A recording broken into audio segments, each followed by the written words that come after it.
இன்றைய தினம் அமெரிக்க அதிபர் டொனால்ட் ட்ரம்பினுடைய ஒரு அறிக்கை வெளியாகி இருக்கிறது காசா விவகாரம் தொடர்பாக. அதிலே காசா தொடர்பாக ஒரு நல்ல செய்தி கிடைக்கும் என்கிறார் அமெரிக்க அதிபர் டொனால்ட் ட்ரம்ப். இவருடைய பேச்சை 0% கூட யாரும் நம்ப முடியாது. ஆனாலும் அமெரிக்காவினுடைய அதிபர் சொல்லுகிறார் என்கிற அடிப்படையில் நம்ம அந்த செய்தியை கன்வே பண்ண வேண்டிய தேவை இருக்கிறது. அவர் சொல்லும் போது என்ன சொல்றாருன்னா, காசாவில் விரைவில் நல்ல செய்தி கிடைக்கும் என்று நான் நினைக்கிறேன். நிறைய முன்னேற்றங்கள் காசா விவகாரத்தில் நாங்கள் கண்டு வருகிறோம். அது மட்டுமல்லாமல் எங்களுடைய மத்திய கிழக்குக்கான தூதராக இருக்கக்கூடிய ஸ்டீவ் விட்காஃப் ஒரு ஒப்பந்தத்தை நிறைவு செய்வதற்கான காரியங்களை முழுமையாக முடித்திருக்கிறார் என்கிற ஒரு செய்தியை சொல்லி இருக்கிறார். 4 நிபந்தனைகள் பூர்த்தி செய்யப்பட்டால் மட்டும்தான் வருவோம். அது நீங்க ஈரானோட யுத்தம் பண்ணுங்க, யாரோடனாலும் யுத்தம் பண்ணுங்க, பண்ணாம இருங்க, எங்களுக்கு சுதந்திரம் வேண்டும் என்பதில் நாங்கள் விட்டு கொடுக்க முடியாது. உங்க பணைய கைதிகள் உயிரோட வேணும்னா 4 நிபந்தனையை நீங்க பூர்த்தி பண்ணணும் அப்படின்னு சொல்லிட்டு அவர் என்ன சொல்றாருன்னு சொன்னா, யுத்தம் அதே போன்று ஆக்கிரமிப்பு முழுமையாக நிறுத்தப்படும். இனிமே நீங்க காசா பக்கமோ ஜெருசலம் பக்கமோ தலை வச்சு தூங்க கூடாது. எனவே யுத்தம் நிரந்தரமாக நிறுத்தப்பட வேண்டும். ஆக்கிரமிக்கிறதை நீங்க நிரந்தரமாக நிறுத்தணும். அது மட்டுமல்லாம காசாவிலிருந்து மொத்தமாக இஸ்ரேலிய ஆக்கிரமிப்பு ராணுவம் வெளியேற வேண்டும். மறுகட்டமைப்பு அதே போன்று முற்றுகையை முடிவுக்கு கொண்டு வருவது, இந்த எல்லாமே நடைபெறுவதோடு பரிமாற்ற ஒப்பந்தம் ஒன்று செய்து கொள்ள வேண்டும். நாங்க உங்க விடுதலை பண்ணுவோம். பாலஸ்தீன மக்களை நீங்க கைது பண்ணி வச்சிருக்கீங்க, அவங்களை நீங்க விடுவிக்கணும். இதை எல்லாத்தையும் செஞ்சா மட்டும்தான் ஒரு ஒப்பந்தம் பண்ண முடியுமே தவிர சும்மா அமெரிக்க அதிபர் சொல்லிட்டாரு, அவர் சொல்லிட்டாரு, இவர் சொல்லிட்டாருன்னெல்லாம் நாங்க கண்ட்ரோல் ஆக மாட்டோம். எங்களுடைய உரிமையை நாங்க தான் மீட்டெடுப்போம். உலகமே ஒரு பக்கம் நின்னாலும் பாலஸ்தீன மக்களுடைய உரிமைக்காக நாங்கள் மறுபக்கம் தான் நிற்போம். எங்க உரிமை எங்களுக்கு வேணும்னு சொல்லி இன்றைக்கு பாலஸ்தீன விடுதலை அமைப்பு மிக தெளிவாக பதிலை சொல்லிக் கொண்டிருக்கக்கூடிய நேரத்தில் அந்த ஆள் என்ன பண்றாருன்னா, எல்லாம் பேசியாச்சு, விட்காஃப் சொல்லிட்டாரு, முடிய போகுதுங்கிறாரு.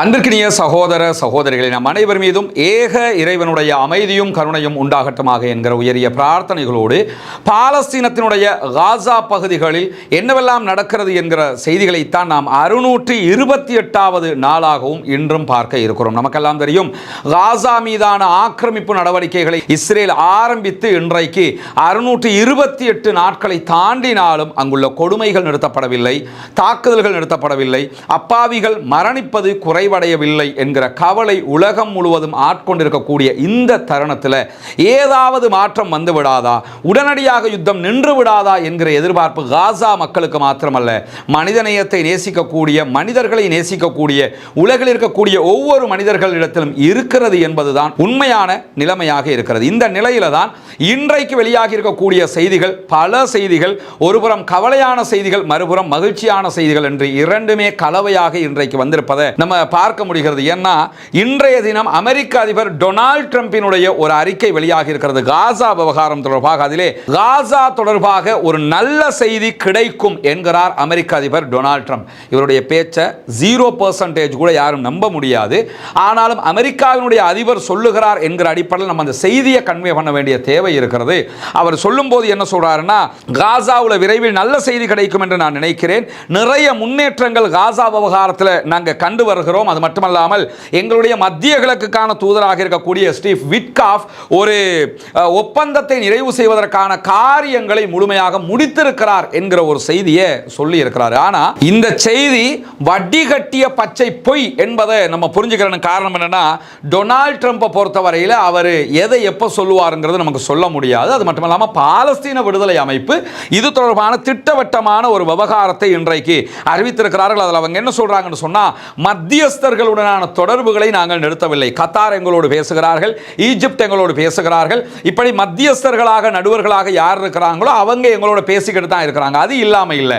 ஆனால் நெதன்யாகுவினுடைய செயல்பாடுகளில் எந்த முன்னேற்றமோ மாற்றமோ வந்ததாக எங்களுக்கு எந்த தகவலும் வரவில்லை.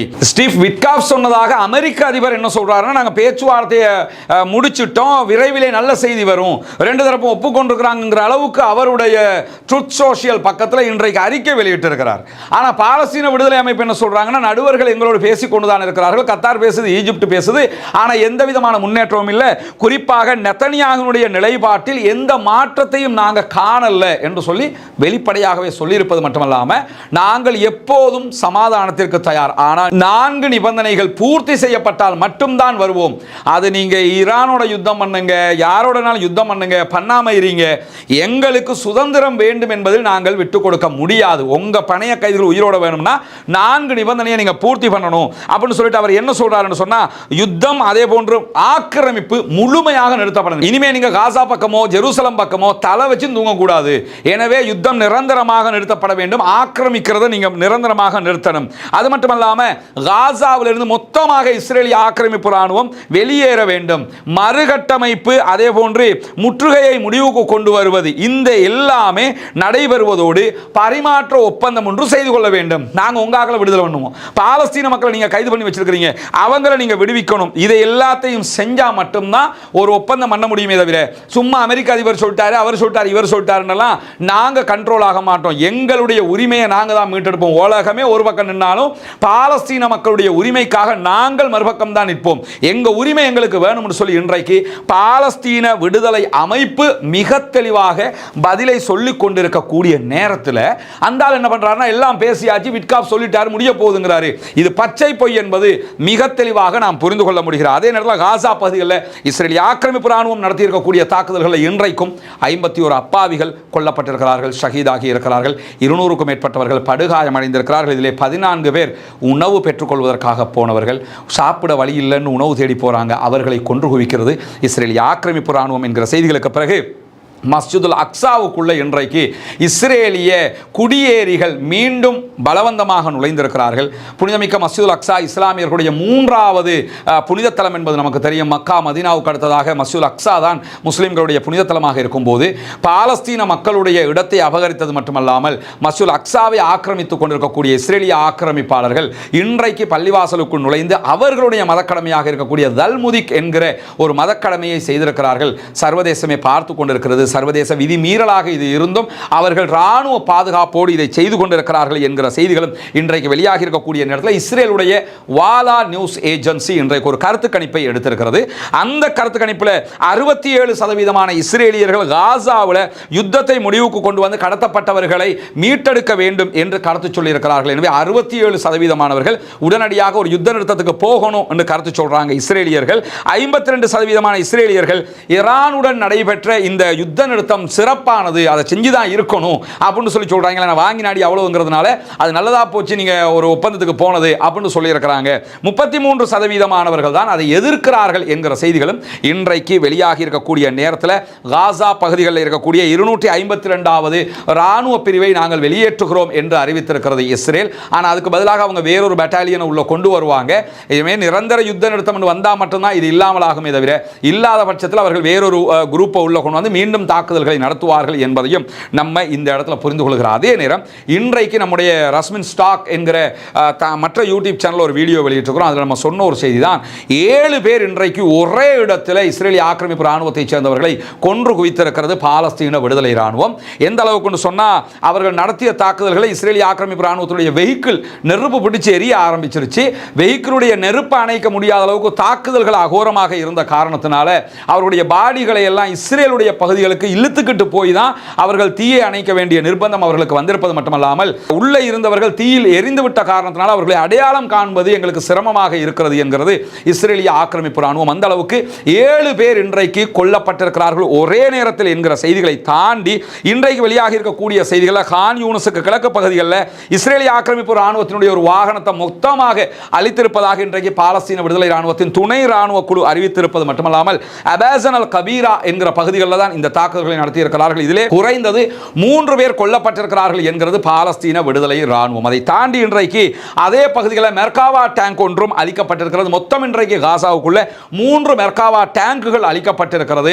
இந்த இடத்துல 3 பேர் கொல்லப்பட்டிருக்கிறாங்க. காலையில 7 பேர் கொல்லப்பட்டிருக்கிறாங்கன்னு சொன்னா 7 3 10 பேர் கொல்லப்பட்டிருக்கிறாங்க. 3 மெர்காவா டேங்க்ல குறைந்தது 15 பேர் கொல்லப்பட்டிருப்பார்கள். 25 பேர் இன்றைக்கு காசாவுக்குள் குறைந்தது கொல்லப்பட்டிருக்கிறார்கள் இஸ்ரேலிய ஆக்கிரமிப்பு ராணுவத்தை சேர்ந்தவர்கள் என்கிற செய்திகள் வெளியாக இருக்கிற நேரத்தில் காலையில் ஒரே நேரத்தில் கொல்லப்பட்ட 7 பேரை பற்றி மாத்திரம்தான் இஸ்ரேலிய ஊடகங்கள் தகவல் சொல்லிக் கொண்டிருக்கிறது என்பதை புரிந்து கொள்ளுங்கள். எனவே இன்றைக்கு அவர்கள் அகோரமான ஒரு தாக்குதலை எதிர்கொண்டிருக்கிறார்கள். இஸ்ரேலே இன்றைக்கு பிரதமரே வெளியில வந்து என்ன பண்றாருன்னா, இன்றைய நாள் இஸ்ரேலிய மக்களுக்கு மிகவும் கவலைக்குரிய நாளுங்கிறார். 7 பேர் செத்ததுக்காகவா இந்த அறிவிப்பு? எனவே 25க்கு மேற்பட்டவர்கள் இன்றைக்கு கொல்லப்பட்டிருக்கிறார்கள் காசாவுக்குள். காசாவினுடைய சுதந்திர போராளிகள் அகோரமான பதிலடி தாக்குதல்களை மீண்டும் நடத்த ஆரம்பித்திருக்கிறார்கள் என்கிற செய்திகளுக்கு மத்தியில் நேற்றைய தினமும் என்ன பண்ணியிருக்கிறாங்கன்னா, இன்றைக்கு ஒரு செய்தியை பாலஸ்தீன விடுதலை அமைப்பு வெளியிட்டிருக்கிறாங்க. அதில் நேற்றைய தினம் நாங்கள் இஸ்ரேலிய ஆக்கிரமிப்பு ராணுவத்தினுடைய ஒரு கேரியரை மொத்தமாக அளித்திருக்கிறோம் என்று சொல்கிறார்கள். அதில் எத்தனை பேர் கொல்லப்பட்டிருக்கிறார்கள் என்கிற செய்திகள் வெளியாகவில்லை. அதை தாண்டி இன்றைய நாள் 2 புல்டோசர்களும் அளிக்கப்பட்டிருக்கிறது. அதில் புல்டோசர் டிரைவர் மாத்திரம் தான் இருந்தாண்டு வச்சுக்கிட்டா கூட 2 பேர், எனவே 27 பேர் இன்றைக்கு கொல்லப்பட்டிருக்கிறார்கள் என்கிற செய்திகளும் வெளியாகி இருப்பது மட்டுமல்லாமல், கான் யூனிஸ் முழுவதும் பாரிய தாக்குதல்களை பாலஸ்தீன விடுதலை ராணுவம் நடத்தி கொண்டிருப்பதாகவும், அதனால் இஸ்ரேலிய ஆக்கிரமிப்பு ராணுவமும் அதற்கு பதிலடி தாக்குதல்களை நடத்தி கொண்டிருப்பதான செய்திகளும் வெளியாகி கொண்டிருக்கக்கூடிய நேரத்தில் இன்றைய தினம் மேலதிகமாக இன்னும் ஒரு செய்தியும் வெளியாகி இருக்குது. என்னன்னு கேட்டா, கான் யூனிஸுக்கு கிழக்கு பகுதிகளில் நடைபெற்ற தாக்குதல்களில் 4 இஸ்ரேலிய ஆக்கிரமிப்பு ராணுவத்தை சேர்ந்தவர்கள் கொல்லப்பட்டிருப்பதாகவும் 17 பேர் படுகாயம் அடைந்திருப்பதாகவும் இஸ்ரேலுடைய ஊடகங்கள் செய்திகளை வெளியிட்டிருக்கிறது. இந்த 4 பேரை நீங்க சேர்த்தீங்கன்னு சொன்னா 31 பேர் இன்றைக்கு இஸ்ரேலியர்கள் கொல்லப்பட்டிருக்கிறார்கள். அதனால தான் பெஞ்சமின் நெத்தன்யாகு இன்றைய நாள் இஸ்ரேலிய மக்களுக்கு மிகவும் கவலைக்குரிய நாள் என்கிற செய்தியை அறிவிச்சதை நம்ம பார்க்கிறோம். சாதாரண ஒரு விஷயம் சொன்னா அப்படி அறிவிக்க மாட்டார். 31 பேர் இன்றைக்கு காசாவுக்குள் கொல்லப்பட்டிருப்பது மட்டுமல்லாமல் 17 பேர் படுகாயம் அடைந்திருக்கிறார்கள் இஸ்ரேலிய ஆக்கிரமிப்பு ராணுவத்தை சேர்ந்தவர்கள். எனவே பாலஸ்தீன விவகாரம் என்பது மீண்டும் சூடுபிடிக்க ஆரம்பித்திருக்கிறது. அவர்களுக்கு உண்ணுவதற்கு உணவில்லை, எடுப்பதற்கு மருந்துகள் இல்லை, குடிப்பதற்கு தண்ணீர் இல்லை என்கிற நிலையில் ஒண்ணுமே இல்லாம நிற்கதியான நிலையில் அவர்கள் இருக்கிறார்கள். இன்றைக்கு வெளியாக இருக்கக்கூடிய செய்திகள் ஒருபுறம் மகிழ்ச்சியான செய்திகள், 31 இஸ்ரேலிய ஆக்கிரமிப்பு ராணுவத்தை சேர்ந்தவர்கள் இன்றைக்கு கொல்லப்பட்டிருக்கிறார்கள் என்கிற செய்தி. ஆனால் அதே நேரம் இஸ்ரேல் முழுவதுமே இன்றைக்கு துக்க தினமாக இருக்கிற போது பாலஸ்தீன அப்பாவிகள் உணவு தேட போகிறவர்கள் வரைக்கும் கொல்லப்படுகிறார்கள் என்கிற அந்த செய்திகள் மிக மிக கவலைக்குரிய செய்திகளாக மாறி இருக்கிறது. உலகம் முழுவதும் அமைதி பெற வேண்டும், உலகம் நிம்மதி அடைய வேண்டும் என்கிற நிலையில் பாலஸ்தீன அப்பாவிகளுக்கான தீர்வு விரைவிலேயே எட்டப்பட வேண்டும். நம்முடைய பிரார்த்தனைகள் தான் அதற்கு துணையாக இருக்கும் என்பதையும் புரிந்து கொள்ளுங்கள். எனவே ஒவ்வொரு நாளும் பாலஸ்தீன அப்பாவிகளுக்காக பிரார்த்திக்க மறந்து விடாதீர்கள். பாலஸ்தீன அப்பாவிகளுக்கு இவ்வளவு பெரிய அநியாயத்தை செய்யக்கூடிய இஸ்ரேலிய ஆக்கிரமிப்பு ராணுவத்திற்கு எதிராக குனூத்து நாசிலாவை ஓத மறந்து விடாதீர்கள். சகோதரர்களே, தாய்மார்களே, பெரியவர்களே, குனூத் என்றால் என்ன, குனூத்து நாசிலா எப்படி ஓத வேண்டும் என்கிற வீடியோ நம்ம தனியாக வெளியிட்டிருக்கிறோம். நாளைய தினம் அதை மீண்டும் நம்முடைய வாட்ஸ்அப் மற்றும் டெலிகிராம் சேனலில் நம்ம பதிவேற்றம் செய்வோம். அதையும் நீங்கள் பார்த்து தொடர்ந்து குனூத்து நாசிலாவை அவர்களுக்கு எதிராக ஓதி வருகிற அதே நேரம் பாலஸ்தீன அப்பாவிகளுக்காக பிரார்த்திப்பதை போல ஜனநாயக ரீதியாகவும் குரல் எழுப்புவோமாக. வாஹர் தஅவானா அல்ஹம்துலில்லாஹி ரப்பில் ஆலமீன்.